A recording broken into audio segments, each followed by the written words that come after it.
some very brief recaps, just like last semester.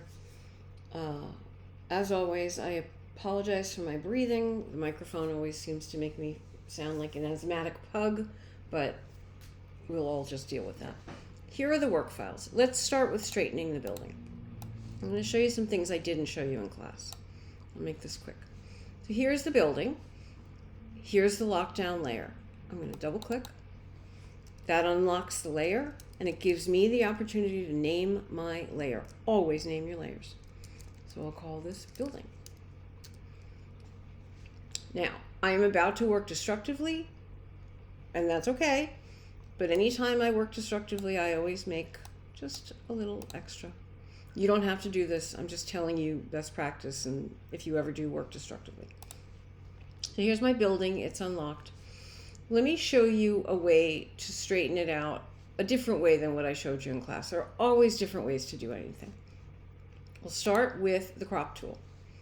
We'll come up here to where it says straighten, and I'm going to do Command plus and zoom on in. Now this is the part of the building I want to straighten out. I want to straighten the whole thing, but I especially want to straighten out the skyline. If you're working with a photograph of the ocean or a photograph of a landscape and the horizon line isn't straight, this is a great way to fix it. So as you can see, this little tool is a little level. So I'm going to take the level and I'm going to follow the edge of the building because that's the part I want to straighten out. And as you can see, not only has Photoshop straightened it, it has also cropped in to the edge of the live area. So I don't even have to do that. What I do have to do is hit the return key. So now the building is pretty much straight up. Because we're so close to the base of the building, the camera has distorted the angle. So we'll go back to what I did show you in class. Go to the edit tool, to the transformational tools. And we could use distort or we can use perspective. I did distort in class where I grabbed each corner and pulled it out. Let's use perspective. And what'll happen is as I pull this corner, you can see the other corner pull itself out. So I'll pull. Again, I'll hit the return key.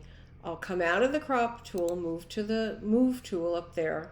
This time I'm going to put my finger on the shift key because I actually want a non-proportional scale. I'd like a nice tall building. Okay? So that's a slightly different way of straightening the building out and getting it ready so that you can punch the windows out. All right, meet me in the next video.